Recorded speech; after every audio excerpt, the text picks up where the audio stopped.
We're on location up in the mountains near Golden Gate and the Lesotho border, because we've been traveling in the Haval H6C. The 6C coupe means you've got the nice lines over here, a little bit compromising the rear, but it's not bad at all, and you've got a nice spoiler over the rear tailgate as well. You check out the boot, which you can see, nice for a weekend away, isn't it? And about 230 litres of boot space. In standard format drop seats, you go to over 1,000 litres of boot space. Very nice and adequate for a family travelling. Mean looking trapezoidal rear exhausts over there. And of course you come around, mag wheels, nice ground clearance, which has been very useful on this trip because we've done some good dirt road and some pretty rough roads along the way as well. So all counts along the way over there. Of course, round to the front end, you can see pretty aggressive, the Haval badge, daytime running lights, and just quite a nice mean look to the front end of the H6C as well. Overall, good medium-sized family SUV, but it's what's on the inside that counts. On the road towards Golden Gate, it just is the most incredible scenery. It's a privilege to be able to drive any car through scenery and through landscape like this. Beautiful little piece of road. The Haval H6C handles these corners and these swoops magnificently, but it's not, somehow suddenly you lose sight and impact of the vehicle you're driving in because it's just such incredible nature that we're surrounded by, and that becomes even more important. But it certainly is a comfortable ride, handles beautifully, takes these curves and bends very, very nicely, and just so special to be driving around in a place like this and to be enjoying a place like this. And we're heading basically towards the entrance to the Golden Gate Nature Reserve right now.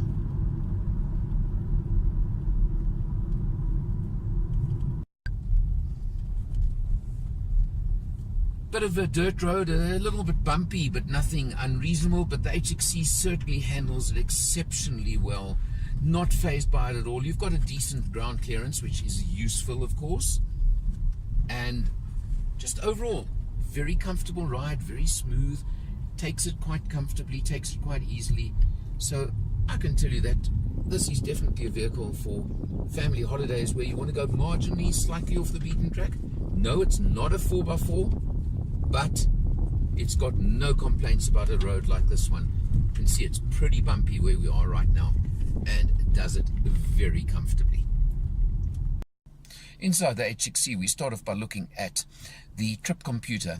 361 kilometers done on this trip so far, and you can see we're averaging 9.1 liters per 100.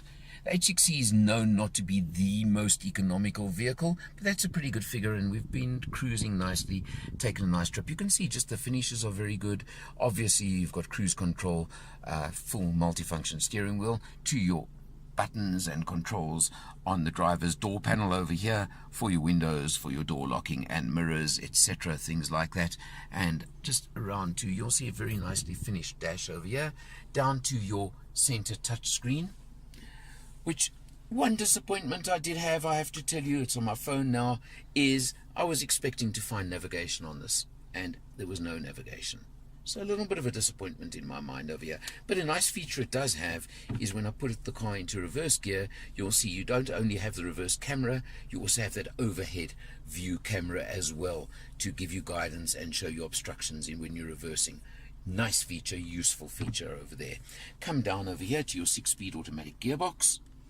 Very nice, very smooth, standard torque converter gearbox, and you do have flappy paddles on the steering wheel as well if you really want. I find them, I must be honest, somewhat unnecessary, quite honestly. Electronic parking brake over there. All these, you can see you've got the carbon fiber effect look on a lot of the features of the dashboard as well over here, so you get all of those. The H6C, of course, powered by that 2-litre 4-cylinder petrol engine, putting out 140 kilowatts with its turbo and 310 newton meters of torque. Definitely got enough go, got enough power to it, and maybe a tiny bit of turbo lag occasionally, but it's not serious. It falls into the medium SUV category, which is one of the most crowded but most popular categories on the South African market right now. But What Haval do, of course, is they throw in a 5-year 60,000 kilometer service plan, 5-year 100,000 kilometer warranty, and their pricing is incredibly competitive relative to the market competition. This luxury version, the top of the range with its panoramic roof as well and leather interior, comes in at 399,900 Rand, under 400,000 Rand, which certainly is quite a bit cheaper than any of its opposition on the market, of which there are plenty, so I'm not going to start naming. But if you're looking for a medium-sized SUV, this is one to look at, particularly if you are looking, of course, at saving some money on your initial outlay, because that's where Haval are placed in the South African market. Overall, I've been incredibly impressed by my weekend trip in this car. Nice open road, long road trip. So I think if you're looking for a vehicle of this sort, put it on your list and check it out, and then you can compare. For Madam Matters, I'm Eleanor, and I'll see you next time.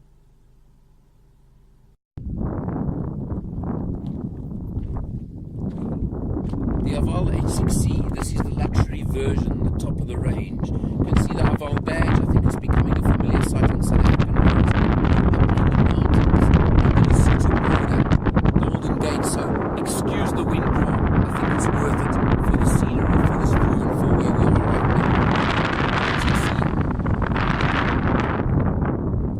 now. Is a medium-sized SUV.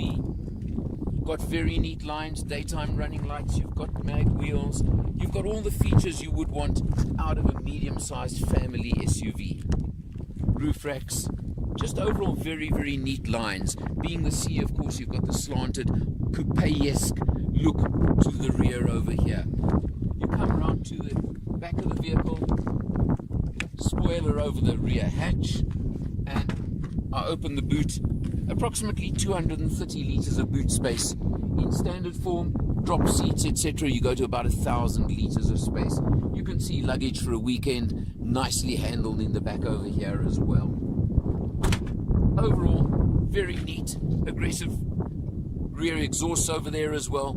That's a good looking, neat looking vehicle. We'll check out the inside now.